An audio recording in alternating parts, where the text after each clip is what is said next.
Hey, what's up, everyone? You're currently tuned into TBD on KCSB FM 91.9 in Santa Barbara and netradio.com out of Tijuana. Today, Light Talk and I are joined by Ben. So today, Light Talk and I are joined by Matt and Ben of the New York-based almost pop duo Macula Dog. Their latest release, Orange 2, came out on Wharfcat Records last month and is their third for the label. Matt and Ben, thanks for joining us. How you guys doing? Yeah, good. Thanks for having us. Good. Very good. Cool. Hi. So has the last year been quieter or louder than the previous year? Faster, slower? What have you guys been up to? Pick up any new hobbies or anything? Oh, Ben. So I feel like for the band, it's been really not louder but busier. That's sick. Because we haven't played much, but we've been really busy. Yeah. And as far as hobbies, I don't really have any hobbies, but Matt is really into hobbies. What have you been up to, Matt? About your hobbies. Hobbies? I mean, I started swimming at the gym. Oh, really? That's sick, dude. You got a pool at your gym? There's a YMCA near my house, not too far. Of course. I mean, I joined it because they have a sauna and nice. and a pool. Yeah. Oh, my hobby is the sauna. Yeah, dope. He comes along with. I give him a guest pass, and while I'm in the pool, he goes in the sauna. So that's sick. So you just you just sweat in there, contemplate. I don't know. What do you do in the sauna? Yeah. You just chill. Yeah, I chill. I chill in the sauna. I guess that's all you do in the sauna, right? What are the dimensions of the room? Can I get a guest pass? You can come. Hey, if you come to New York, I'll give you a guest pass. We can go to the Y together. That's right. Yeah, it's a little more expensive than Planet Fitness, but I don't work out otherwise. And I felt like I needed to start doing something because I'm over 30 years old now. So, yeah. So I don't know. Past year, yeah. I mean, we've been trying to, we have some shows coming up, and we haven't had to play a show since March 2020. So wow, it's been that long since you guys have played a gig. Yeah, I mean, we were supposed to come out there in April, I think. We booked a whole U.S. tour, and then it just got canceled. And for Breezy, yes, yeah, for that Breezy EP, we were gonna do, a 2020. It was gonna be our first full U.S. tour. Oh wow! And it never happened. So, is it? Are you guys gonna make it happen again? Yeah, eventually. I hope. I would hope to try to do something like that early next year, maybe. But yeah, we'll see how it works out. We're gonna test the waters with a small little thing around the Northeast in December. Cool. That I saw the release show is happening in a couple weeks from now. Yes. Exactly. Yeah. We're doing a release show for the record November 17th. I want to keep this as evergreen as possible, but yeah, we're mid of every year into November now. But we're doing it around here in New York, and then we'll sort of do a Philly release show too, a couple days later. Cool. Which I don't know, just a friend wanted to put that together. So we're doing it, and then that's awesome. So are you guys gonna be playing at the batting cages in Philly that we were just chatting about off air? I don't know, Ben. Do you know what the venue is? We're playing at Cousin Dan. I'm sure your audience will be delighted to know we're playing at Cousin Danny's in Philadelphia on November 20th, and it is not the batting cages venue, unfortunately. I don't know if is it still around. I don't know. We did it. Yeah, once, there's so long ago. Yeah, there was a batting cage punk venue, basically. Wasn't it called Everybody Hits or something like that? That okay, cool. I have some friends in Philly, so I feel like I've seen them post that they're going to shows over there. Yeah, that makes sense. That's it. Yeah, we played there once. Cool. So when was the last time you guys toured? Did a proper tour? You said it was pre-COVID. 2019. Okay. We did an East Coast sick tour. That was early 2019 or summer. Yeah. Early summer 2019. That was down to Florida and back. I think that was the last time. I mean, it's been a while. Yeah. I know that COVID really messed the whole thing up. It's a good thing we built, new train lines and everything around the country to help. Yeah, or the super high speed rail got built in the meantime, so we're gonna. That is true. They did open up a faster train in Florida. Oh, did they really?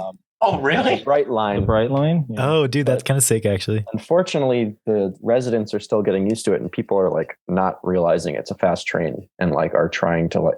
There's been like incidents of like people getting trying to catch it. Oh, geez. Yeah. So, anyway. Oof. Yeah, but no, it's I'm down. I'm a pro high speed rail, pro public transit. That's dope. Rail nut. Yeah, sick. But yeah, I don't know. I mean, you asked if we were busy. I mean, there's like sort of like a new outfit that's been taking a lot of work. We're going to talk about been that working later. really hard to make it happen. Excited to dive into that. Yeah, that'll be cool. Yeah. And we just had to like get all the assets for the album ready and stuff. And we spent a lot of time doing the music, and then finally that was done, and that took forever. And then when did you all happen to turn in masters or all the work for Orange 2? I'm assuming a year ago. Well, we probably finished about a year ago, the record. But I think we did a lot of like, we sat on it for a little. We kind of knew that it was going to take, I think the label said it was like, this was going to take like a year from now, probably at the earliest, to come out. Mm-hmm. So we took our time, like getting it mastered, and then doing some sort of pre-mastering with a friend of ours, and just trying to sit on it for a little bit and make sure we were totally like comfortable with the whole thing, which is something we've not done before. So that lasted until like, I think we sent the final masters over on like in April. Matt, was it like March or April or something of this year? Of this year, yeah. So it actually got pressed relatively fast considering the production. Yeah, the shortage or the holdups. Yeah, but I think apparently we were able to. Get in, like squeeze in between like stuff with the label. Like I don't know, they did a good job like getting it out as quick as possible. But it seems it's insane right now. Like, I was almost just gonna be like, let's just do it digitally. This sounds not worth it, but yeah. Hey, but we got physicals. That's sick. It's sick. Enjoy the physical. Yeah, Maddie, should we jump into like our first, like I guess, like proper question here? We got to start at the origins of the universe for both of y'all. So could you take a moment? Let's step back. Let's go back before Vinyl Crisis, before 2015. We get back to your beginnings, which according to the Dan Deacon interview you all did last year, you were both in a middle school ska band together. And there's nothing wrong with this, because we've talked with other individuals from Angetis Gangris to Jeff Tobias. They love ska. We got a big. We're West Coast boys. We also, love ska. Ska's back in, dude. Ska's back in. Ska's back. Yeah, it seems like there's a. It probably could be still. I mean, there's always been like an ironic appreciation for it in all. Yeah, for sure. Sort of like what like. Iterations of music scenes as it's come, have come out, but like, I still think it's pretty weird of a music genre, but like third wave ska or whatever. But we were in a ska band. We were in a lot of bands. Oh, sick! Y'all have just like together. Yeah. Y'all have just been friends nearly for like 2 decades, kind of just working out ideas. I'm getting the sense. Yeah, I mean, we've known each other since we were probably 8, but so that's wild, actually. Like almost maybe 25 years soon. That's like kind of crazy. Man. That's crazy to think about. Wow. Yeah. So there's a lot of stuff. It's just like there's a lot because we just grew up together. So I guess like, were you guys like involved in like your local DIY scenes and stuff, playing in these bands, or? Yeah. I mean, whatever it was, there was hardly that much, especially when we were like in the peak age to do that kind of stuff, like in high school or whatever. There was not I don't remember there being that much. Mhm. There was a small. It wasn't like a super experimental or like a noise scene really, but like I think it was DIY in the sense that like I mean I had like this friend in high school. She was just like she I don't know. She like wandered into this weird coffee shop one day and gave him like a CD of our like high school band, and Yeah, guys who worked at the shop were just these like old hippies, and they were down, and that's they were sick. like, yeah, if you want to throw shows here, like you guys could have your friends play, and like they'd charge like a $2 cover, and like Wow. so like I mean but it wasn't. I think like, it was 3. I remember it being 2, but it's possible. But Went up. I don't know. Whatever. It was it's just like I don't they weren't taking money. And obviously the bands weren't getting that much if it was if everybody was only paying $2 to get in. But Yeah. I mean, it wasn't like the music wasn't like, it was just like people It playing. was like, whoever Kennedy's was type around. It was just like the small. indie rock or something like that. Oops, sorry. This is like in West Palm Beach, Florida. Okay, yeah, that's what I was gonna say. Where were you guys at the time? Yeah, like South Florida. Okay, So, sick. But But slowly getting into different kinds of music and stuff. I mean, there's a little bit of weirder stuff in there, but yeah, I mean, more of just like the show being cheap and at a non-traditional venue was sort of like the introduction to DIY more than like it being actually weird music. Yeah, I mean, weird Ben, music, yeah. Does that make sense to you? Yeah. No, yeah, Yeah. definitely. I mean, I get it. Yeah, it's like more. At least that was like the intro for me too. Is like seeing shows in like a bakery, Yeah. type deal. You know what I mean? And I was like, oh wow, I didn't know this could happen. Yeah. I mean, West Palm had like seems like there were like a lot of like screamo bands and stuff that would come through and play at like some of the downtown venues. Mhm. So there was like local level music, but as far as like DIY noise type stuff, it wasn't really. Yeah, there wasn't much going on in terms of that. It wasn't really for high school. I think for the both of us, it's not like we were really too involved in anything like that. So when did you guys start like I guess like getting into the weirder side of the spectrum in terms of music? We probably talk. I mean, Ben, it's probably the show that we talk about all the time, right? No way. I mean, that was. Just I mean, obviously before that, but yeah. Anyway, I mean that was like just like one of the better. There was. We always talk about this show like, and every time we were interviewed, that's like, because West Palm, it's like an hour and a half north of Miami, so it's not. You have some proximity to like a big city, but you still this like the smaller city that's just kind of seems isolated in this weird own way. So bands didn't come there much, so you'd have to go to Miami or Orlando or something. Oh, I see. And I guess I'm rambling, but we saw like the Locust play once in West Palm Beach. Yeah, play that's with sick.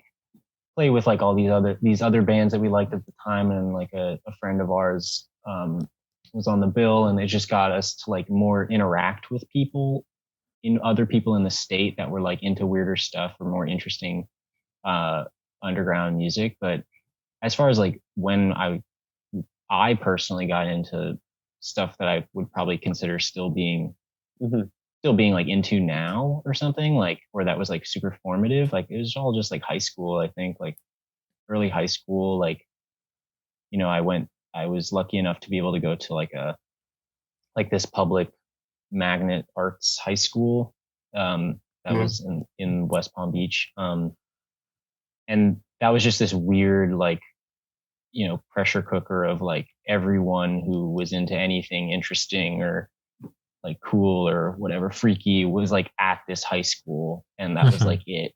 Oh, that's pretty cool though.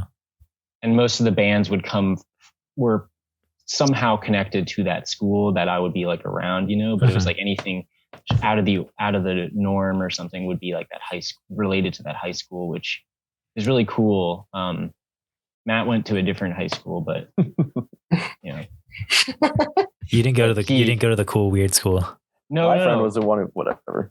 I just mean like it was like literally like you'd have like 4 art classes and stuff, and it was just like people, just weird people, like all the time, and it was like there was weird people everywhere doing cool things, but I just mean like there was a lot of people coming out of that school that were just like making this scene, whatever the scene was. It seemed like it was, I'm being like a super like my high school or something, but yeah, Ben's wearing his Letterman jacket right now. Yeah, right. Yeah, like, oh, that's why we're okay. Yeah. I'm actually like coming to I'm trying to recruit. If there's anyone who wants to go to this high school, let me know. But yeah, I don't know. High school, I got into like, I was just into like, I think it was just into random stuff like Tiny Tim and like Bruce Hack and stuff like that. That's like, sick. With like two of my friends and just trying to be as like freaky as possible or something. Like, I don't know what we were doing, but yeah. So when did you start, like, I guess both of you guys start like collabing more so, I guess, in making experimental? I know like Macula Dog didn't start until around like 2015 or something, right? Yeah. Yeah, I think, I mean, in high school, like again, like just high school, I remember having several bands and me and Matt had a few and they were all just like, we would start messing around with like Casio, whatever, like thrift store keyboards and stuff. We couldn't really afford to get anything. And we were really into like, our friend was in this band who we met at that concert. Who played that concert was in this band Yip Yip. And that band in Florida was like kind of the biggest, weirdest,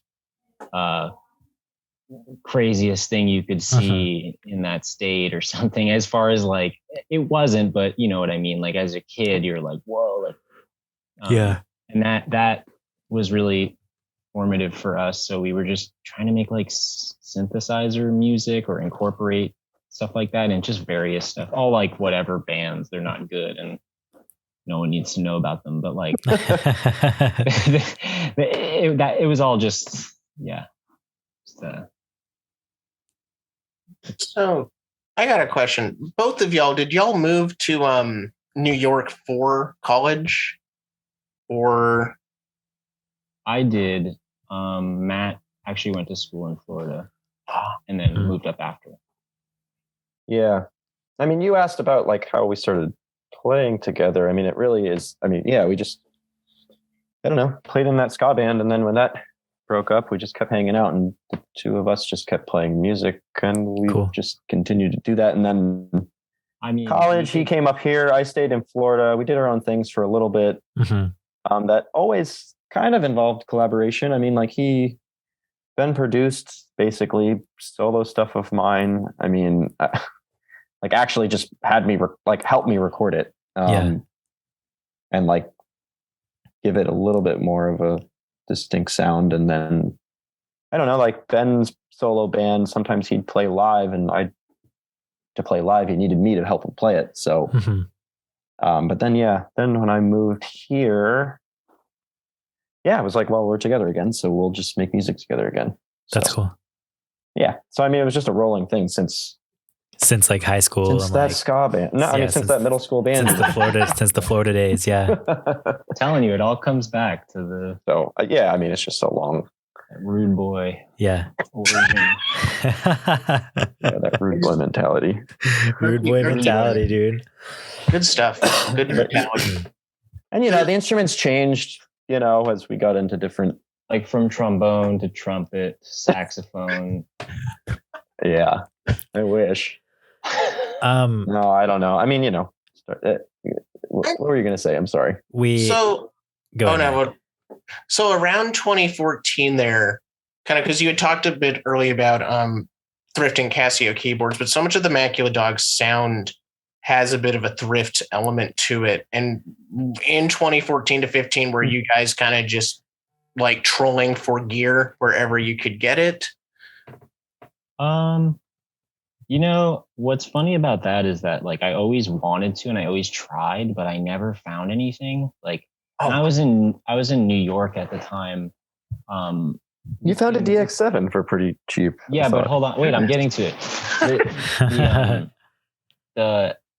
Like this band like basically wouldn't exist without these two pieces of equipment that I found at a thrift store in college, but like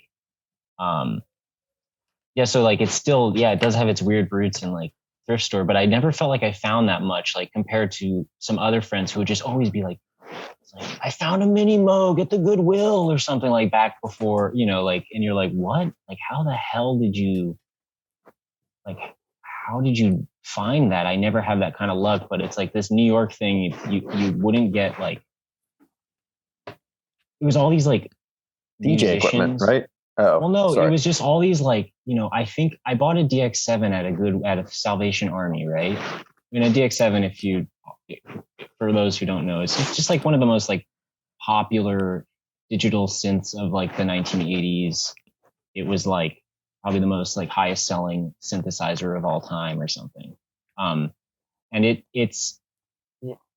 I was at a thrift store and I had to like fight with the drummer of like the Lounge Lizards. To get this. Yeah. I just got a Lounge Lizards tape, so throw it away. But like New York is like that, where you're just like, oh God, like this is like, some giant like celebrity in the underground music world just got rid of all their equipment and it's at the Salvation Army. But most of the time I never found anything. But yeah, I think I got this delay unit at that same Salvation Army, which is actually pretty sick Salvation Army now that I think about it. And this other like FM synth that's cool. At that Salvation Army for like $30. And this band started using mostly my voice was being used through that delay. Like even now I still use it. Like that thing is like, oh my god, somehow shaped the band. That's sick. But just luck, which I wouldn't have thought to be something that I would be into, just like having something just like forced on me, like, and just do it. But I guess it just kind of like worked its way in there. That's really cool, actually. And what was the name of the instrument you were saying is that you worked its way in? Oh, I use this like, right? Yeah, there's this one, like, it's like a DX7, but like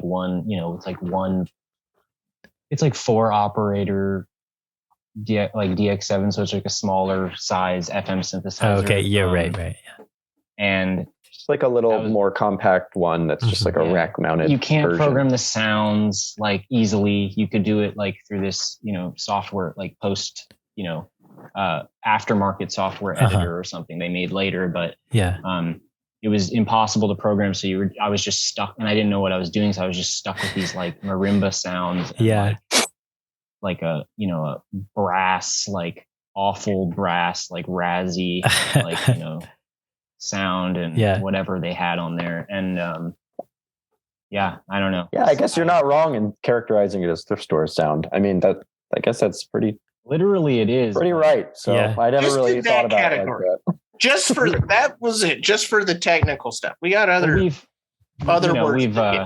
Sure. No, but I mean that wasn't wrong. I think it was pretty perceptive. So I think, but we've come a long way from that. Like it got into like way more like curated and very specific as we started going along. So like, but that definitely at the beginning, like for sure.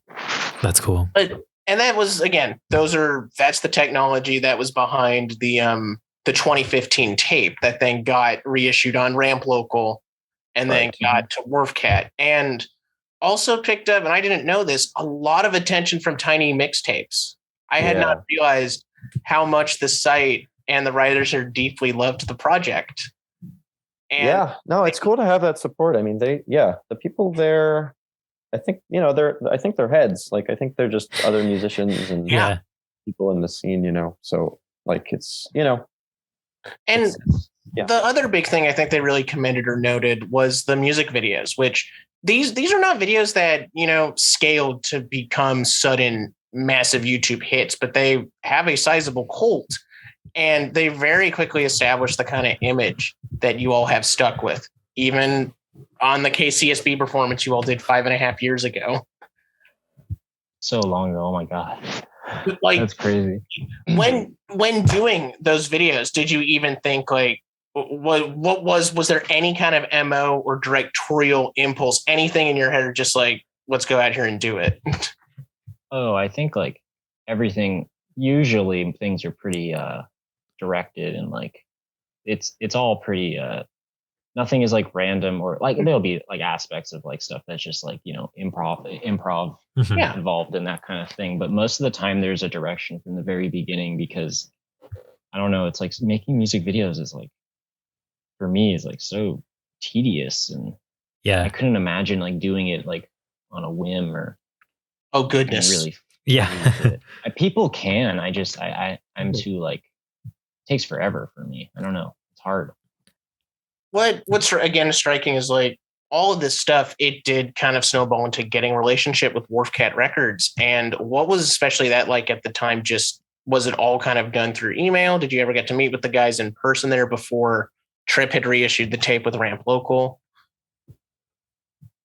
I think I remember what happened. I mean, well, Ben, wait, do you know? No, you tell it, because I don't know what you're thinking. I know that. Just say what you were going to say. Well, I just remember we had booked 2 shows in one night once, because somehow in New York there was this place Palisades that was doing a lot of shows, probably 2015 era, and for some every weekend they would have seems like they'd have an early show and then a show that started at like 1 a.m. or something, like 12:30. Oh wow! So we had a show earlier that night with this band. Devin, Gary, and Ross, right? Or wait, it's Gary. What is it, Ben? I think that's right. Yeah. At like Secret Project Robot, and then we went over to Palisades. Sorry, Palisades played a show. This mustached man was there, and seemed like he was into it, and then came up and talked to us, and told us about Wharfcat. And then I think I was talking to Ben and was like, I think this guy from this label liked us or something. And then I think we saw on Instagram that like he had put our band's name in like his bio. That is like interesting. This is like my favorite bands right now, and like put our name in there. Oh, okay. What's he doing? And then that turned out to be Trip from. Oh, interesting. And I think he was just using it as bait. Yes. Yeah. Baiting us. Dang. Hook, line, sinker. So and then dedicating. They've been kind to us. I guess it's this is our 3rd thing with them. So that's cool.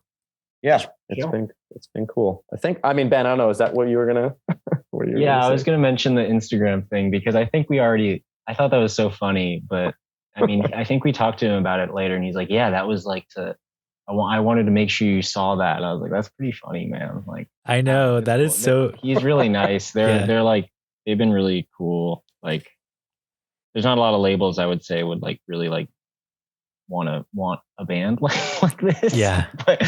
But it's cool. I don't know. Yeah, it's sweet. I've spent some time with that catalog and some of the more recent stuff, and I'm like, this is sick that Macula Dog get to exist next to Palberta. And what's it? Gong Gong Gong. Oh yeah. All three of those bands could not exist on another label together. It wouldn't work, dude. And Dougie Poole randomly on there too. Like, yeah. That label's wild. Yeah. No, it's weird. I mean, there's weird connections. I mean, I was in a band in college, and we toured with Doug's band actually. Oh really? Like just completely random. Yeah, because he's like a buddy of some other Orlando friends. Mm-hmm. Oh, wow. And like, I don't know. So it's just like, I guess I've sort of known him for a long, long time too. I think he played in this band called Cool World. And interesting. Well, that was the thing about with Andy from Tonstart's Bandit. Oh, what the heck? What wild connections. And then I know them from Florida and stuff. Ben, what were you going to say? But that was the other thing about Wharfcat, is that after talking to him, we realized that they were just like putting out all these records from like people from Florida that we all knew. And we're like, what? They were trying to like, I think they were trying to tap into some Florida thing, that they were like, oh, this is like, look at this like scene ripe with, young stars or something. Yeah. But it was weird, because Matt knew a lot of those people that they were putting out, and it was just like a funny coincidence. Yeah. And you're just like, what the heck? I knew that guy in high school. Or I knew that person in high school. Like, it was my goodness. That is so interesting. They put out stuff for a couple other sort of buds who, like I said, like not really similar musically too much. I mean, we all probably like love a lot of the same music, but as far as like our band and their bands, I mean, it's pretty different. Like, yeah, I mean, you wouldn't think that we could play a show with Doug Poole, but I mean, I feel like it did happen at some point, at least maybe back, towards 2015 or something like that. That would be, yeah, that's sick. Actually, I feel like that would be a really cool show. Yeah. All of the Dougie Poole fans would probably be like, "What is going on here?" I guess we'll move. I mean, we kind of touched on this a bit, but we'll do this one just to get it all honed down. Mm-hmm. So the limited interviews and promotional material, what does exist from earlier eras of the band, indicate that none of Macula Dog know how to play instruments very well, and that you all use a lot of equipment that definitely sets itself in a time, and a lot of that equipment is cheap or actual garbage we've salvaged and tends to sound old. Today, would you say that this is still the whole truth? Mostly true, somewhat true, has a hint of truth, or no truth at all? I like your questioning style. Yeah, it's like a game show. It's great. It is. It's probably less true now. Like far less true now. But at that time, I remember when we said that. I think that was mostly yes, that was the case. But like, you know, I was referring probably to the, you know, the cornerstone like pieces of equipment or whatever that a lot of that stuff was made with. But at the same time, like we were using, you know, stuff we bought that wasn't at a thrift store, you know, just like sort of we saved up and bought like, you know, whatever our favorite synth thing we wanted was at the time.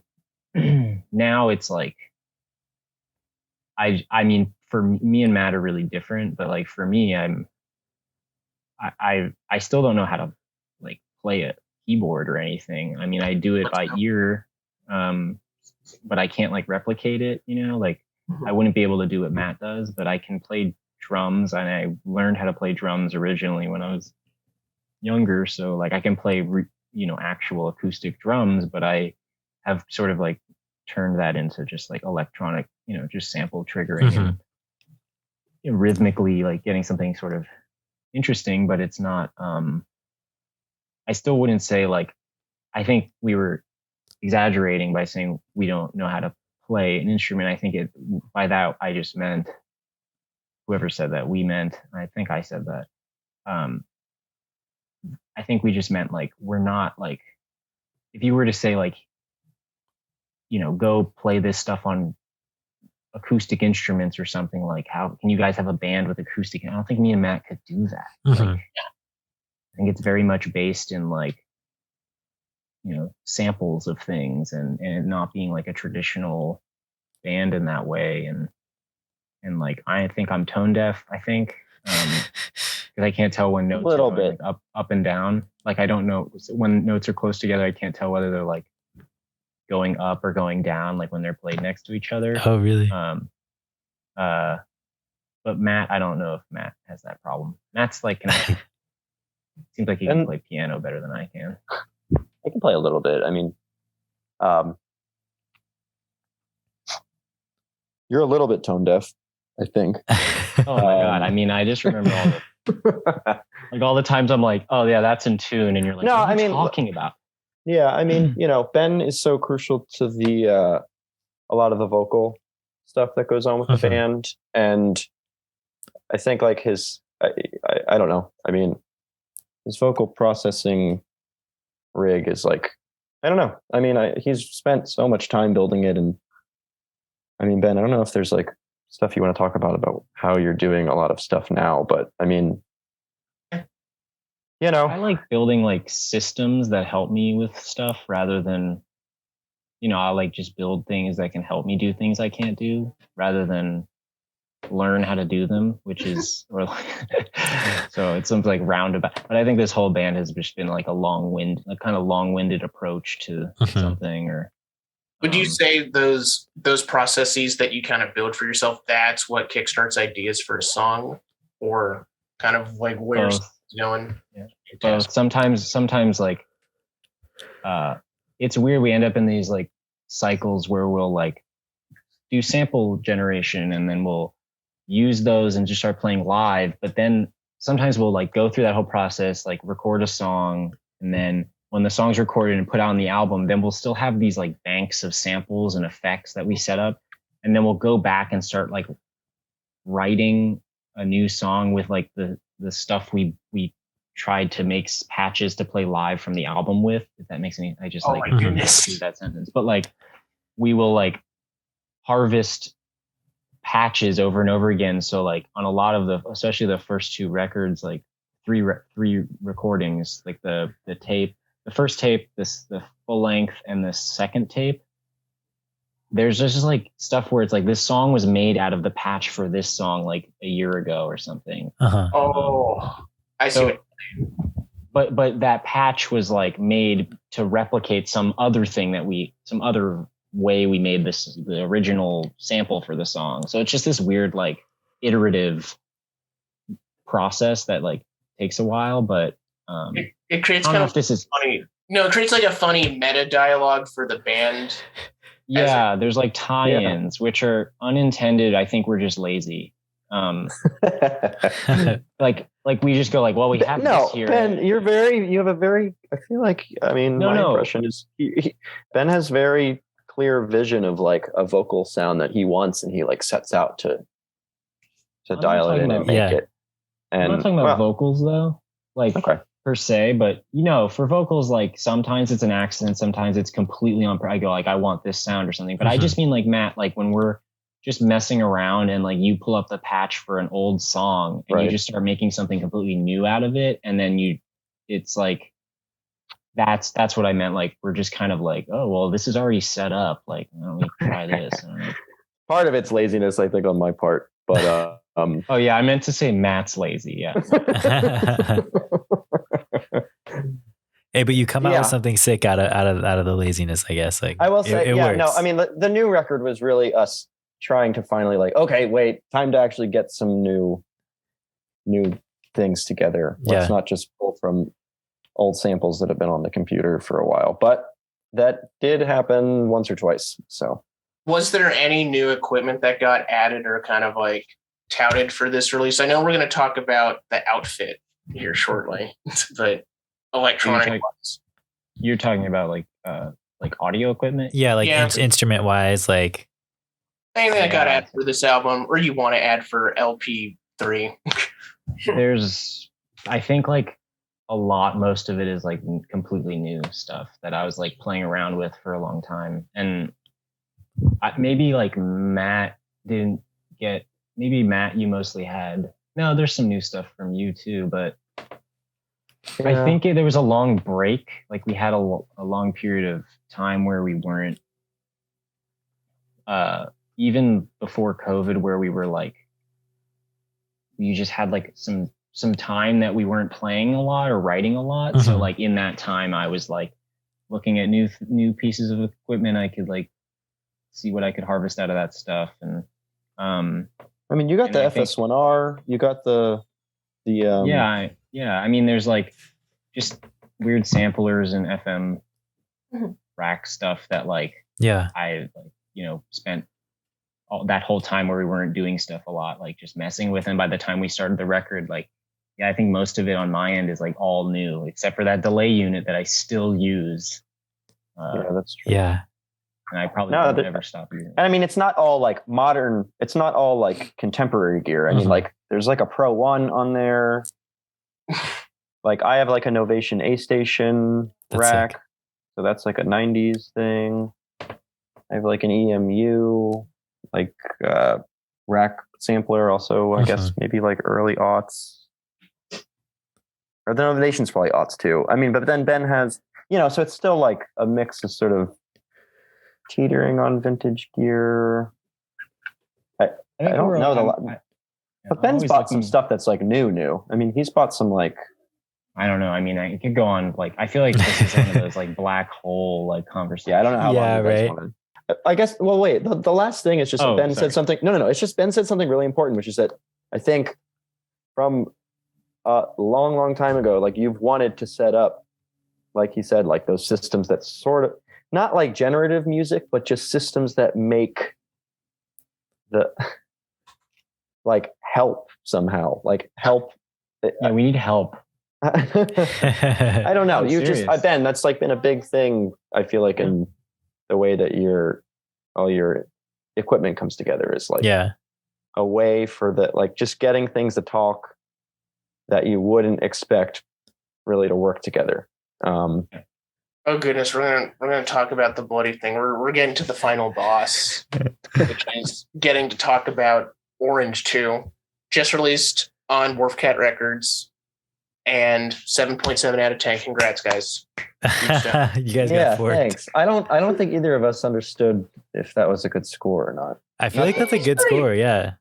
I think the Coneheads LP1 got that score as well. So if that means anything, it's good. All right. I love that. Yeah, they're good. That's good. That's a good record. And so the funniest thing, I went over to the Wharfcat page so I could pull this quote because it's very funny and it's all in capital letters.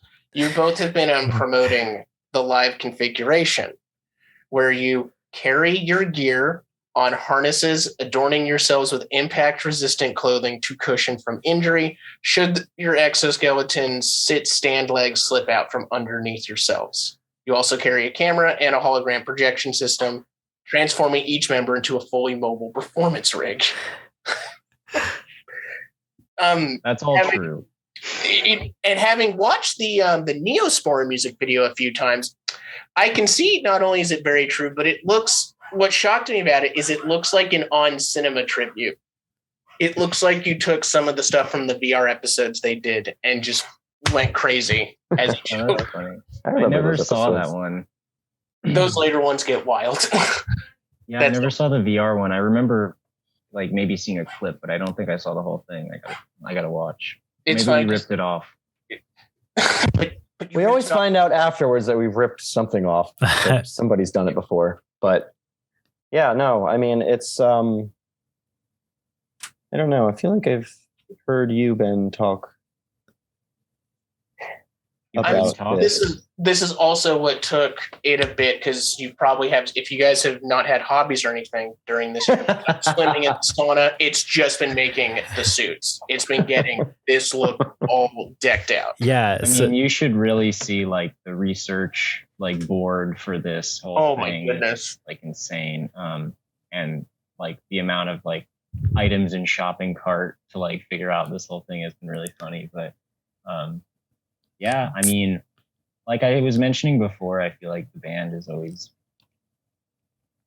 like kind of doing this long-winded, convoluted sort of approach to things, and to like get something across, like we're always kind of going the long way, and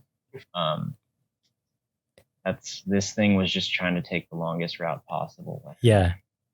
So it was like iterating on the last stuff, right, Ben? Yeah. Well, yeah, of course. I mean, I'm just saying like in general, like, I feel like this specific outfit has been like, or this like rig, this live system has been like kind of every aspect. We're trying to cover all the bases.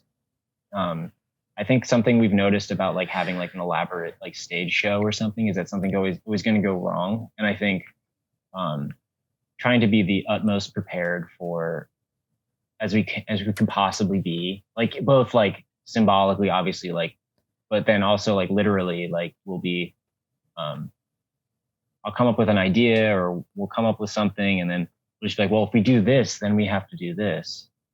Well, now that we did that, well, we're probably going to have to do this, like we have to do that.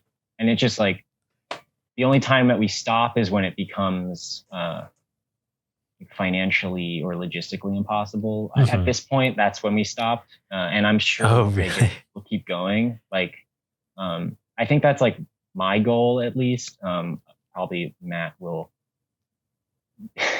get frustrated with that eventually because we'll have to actually do this stuff. But like, yeah, I think that like it's this long-winded because our old outfits were like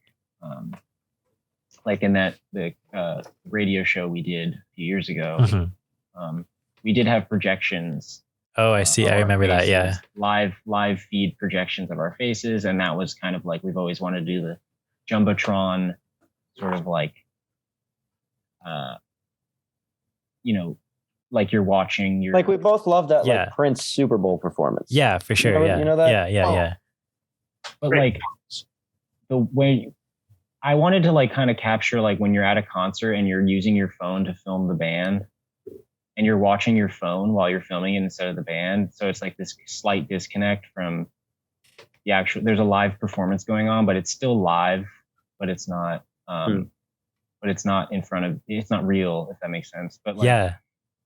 So it's this like weird, like kind of creating sort of intimacy through like the distance and this weird like feedback loop kind of thing. Yeah.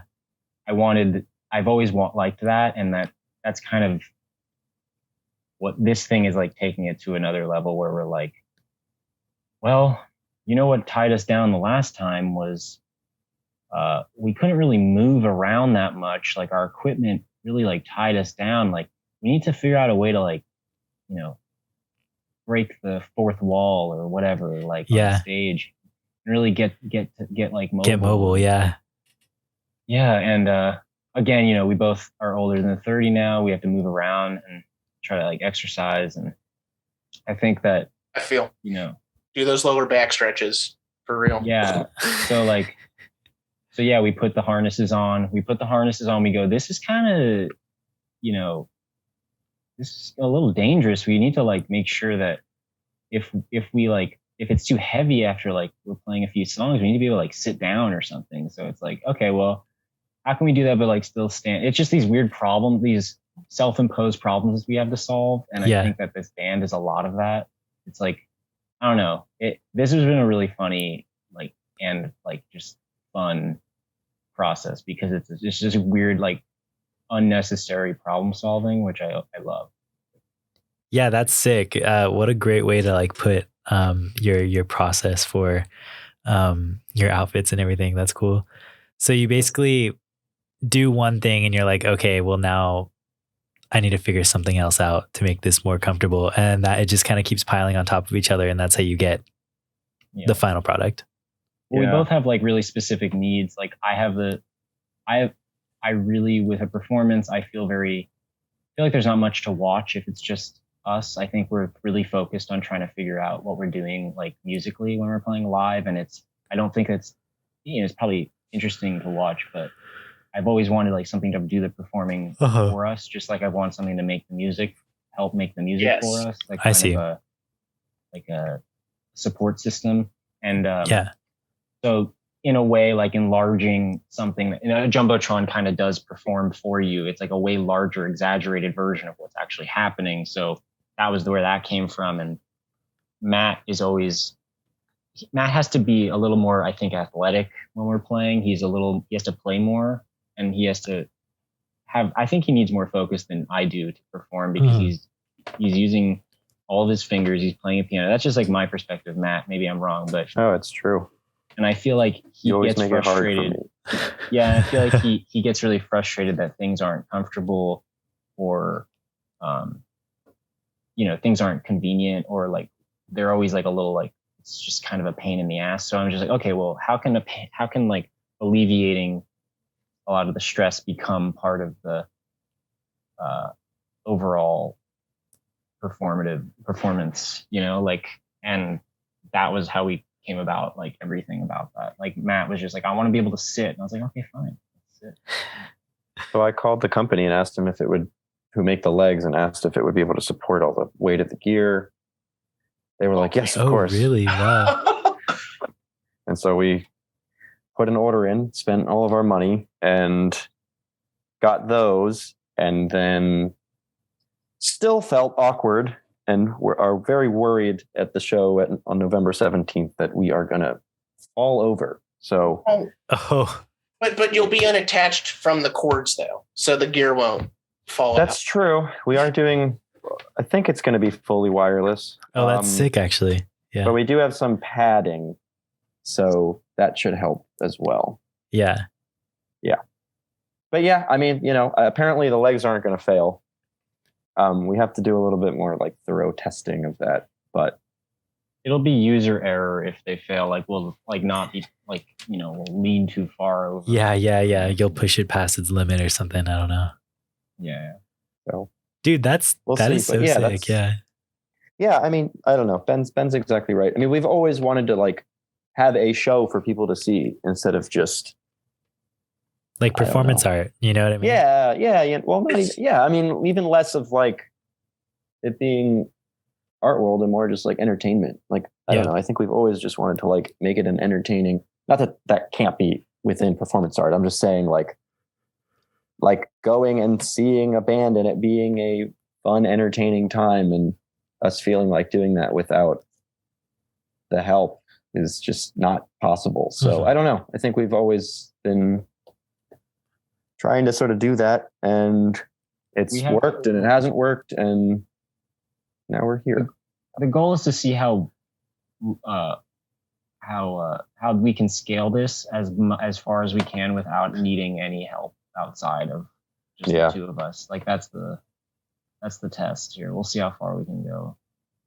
Just get like big budget with absolutely no help. Yeah. But like, I guess this is what makes having gone through this line of questioning of asking about the technology, asking about the process to get to a point where you're making and buying these suits and trying to get all your gear. What strikes me about it is that there's a glam characteristic to this that probably it's showing up in a way that doesn't feel like 70s glam, but you guys have dressed yourselves up to an absolutely insane, beautiful degree. But it's all kind of based around the artifice of this technology, and they have to like solve for all of those problems. It's beautiful. Yeah, thanks. Yeah, I mean, you're pretty much right. I think like it's just like for this one specifically, it was just like utility. Everything needs to be useful, because before we were just going for glamour, like specifically like we even wore bell bottoms, like I think that was more like let's put on a show, But I think now it's like, can we make this more fun for us, or more like, in a weird way, this sounds so stupid. Can we make this easier for us somehow? Honestly, no. I mean, the idea with this outfit is that and like this setup with our gear. I mean, this is going to be our first performances where we're ditching essentially all hardware and switching more to like software, laptop, basically. And we're doing it. And again, like the wireless stuff, everything's sort of being attached. Like we're doing it to try to make shows easier for ourselves. Yeah. It's always been a hassle. And we're ready for the good life. Yeah. You're ready for a walk in the park. Yeah. So a walk specifically. Yeah. I don't know. So yeah, that's sort of where that came from. And that's sick. Yeah. Well, besides that, just before, Ben, is there a favorite song that you get to sing, or a favorite way your voice gets manipulated on the album? I quite like Go Green and Orange 2. Yeah, I like those. Orange 2 is that Go Green. I think like the sort of the effects that I was doing on Go Green is like my favorite new thing that I've been doing. But yeah, Orange 2 is that delay unit again, that thrift store delay. But I just have been keeping I keep milking these like new ways to just like modulate it like externally. Like it has this internal, it's just like a delay. It's like a Digitech digital delay that has like just like a chorusing delay, but the buffer can be held super tight, and I can like, if I use other modulation sources outside of the box itself, like, modular or whatever, like to control the parameters on it, you can push it pretty far. And so I modified it over the years and just have been doing weird stuff like that. But, sick. Yeah. All right. Well, does that do it for our questions, Maddie? That does it for our questions, but we do have a couple listener questions if you want to take those real quick. Sure. Okay, so this first one that we got, it says corn dogs or hot dogs? I'm going to say corn dogs because it's been a long time since I've had a corn dog. I would like one. Have you ever had Korean corn dogs? No. Okay. You got to jump Matt? back in from your corn dog hiatus and you got to have Korean corn dogs because they're crazy. Like, yeah, no, they're insane. Like they like, I'm trying to think of a good way to explain it. They'll like top them or like decorate the batter or something with like all these like crazy things like hot Cheetos or something. Or like sometimes you can get like a corn dog, but it's literally just like a stick of mozzarella that looks like a corn dog. And then you bite into it and it's just like cheese, which is like insane. Yeah, dude, it's absolutely crazy. I got like this one at like this like food fair thing and it was like black batter and it was like made from charcoal or something like that. And I was like, interesting. I can't taste the charcoal. This could honestly just be black food dye for all I know, but like it's cool. So yeah, I'd say you guys got to try Korean corn dogs. I think pig in a blanket was like the last hot dog like thing. The classic. Yeah, classic. So I'll go with that. And Costco's not going to change the $1.50 hot dog and a drink. No, they hold steady, especially the rotisserie chicken. Dude, Oh, right there. Yes. Great. It's been like $5.99 or something for 25 years or something. I saw the funniest TikTok recently about Costco rotisserie chickens. And it was like this old guy that was just like staring at this guy taking the chickens off of like the rotisserie. And it's like this old guy just jaw dropped, just looking at him. And they like were playing like this like really funny music over it. And I was just like, dude, that is so funny. That guy loves his Costco rotisserie chickens. But yeah. Sick. Well, this next one, it says, what do you say to the haters that want to destroy Brooklyn? Ben? Go ahead. Yeah. Go ahead. I mean, I'm with you. That's so funny. Thank you. Matt, do you have a comment?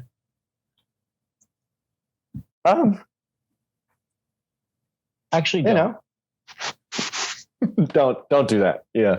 Don't do that. All right. Don't do that. Okay. Well, that's it for our listener questions. How can people keep up with all things Macula Dog?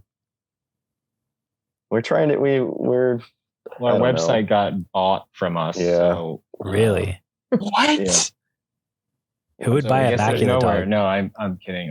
There's well, no, it did. We had a website, but now it was maculadog.com, but it's somebody bought the domain, I think. So who would buy a Macula Dog? The domain for mail.com is still open now. That 4-letter word mail.com.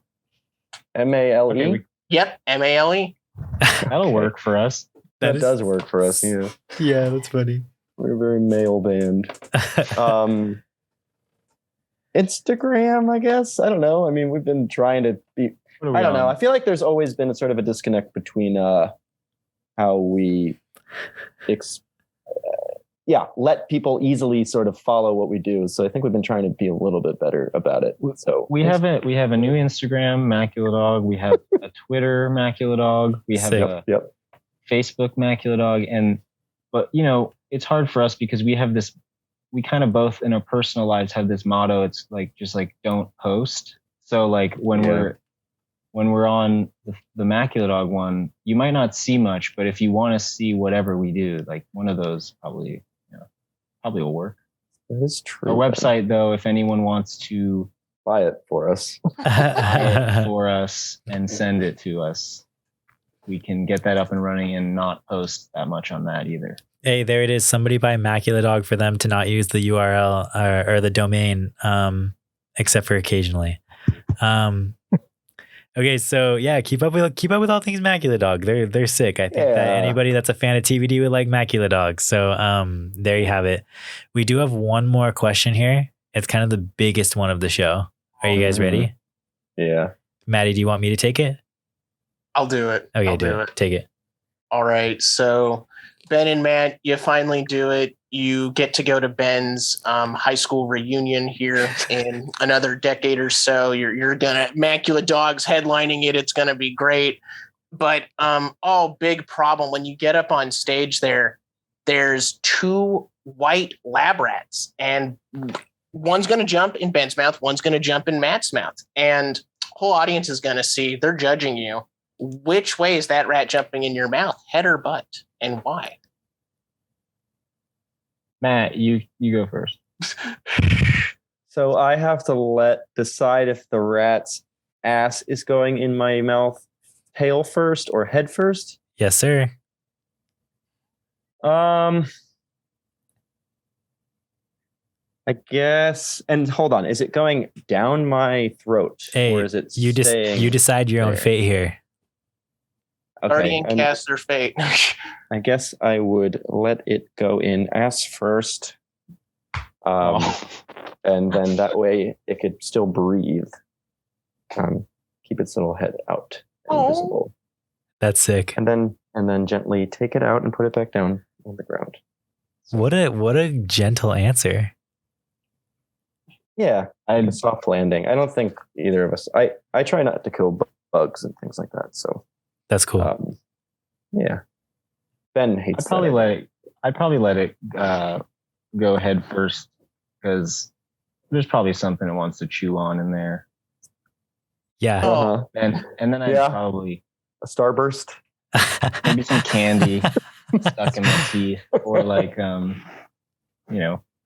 think I've actually had a rat in my mouth like that before. What are you talking about? That's pretty dope. John's? Yeah, maybe I've put. Oh, yeah. As long as it's not a mouse, I'm fine with however it wants to jump in. And what's wrong with mice? I don't know. I like rats more. Rats are a rat. Rats are dope. Unless it's street rat. It's a domesticated rat. It's a lab rat. It's a white lab rat, the cleanest fella. Yeah. Maddie's way, sideways, doesn't matter. Maddie's nice to our guests.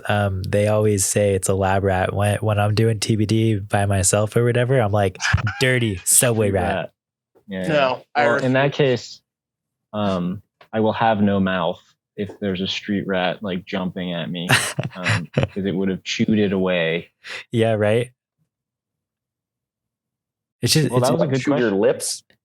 What was that? It'll probably chew my lips away, is what I'm saying. Yeah. Yeah. For Neither sure. of our lips are very. It's like that old like medieval torture technique where like, they'll put a rat like under a bucket on you and it's supposed to just like gnaw through you. You know what I mean? Like they just don't stop. So I could see that happening. Yeah. That's so much. Yeah, for sure. That was a sick question, right? Yeah, really sick. Yeah. Hell yeah. I'm glad you guys enjoyed it. All right. Well, that's all we have for today. Thanks for tuning into TBD on KCSB FM 91.9 every Sunday, 4 to 6 p.m. and Net Radio every Saturday, 4 p.m. This has been Macula Dog. Thank you guys for being on the show. This was so much fun. Thanks for having us.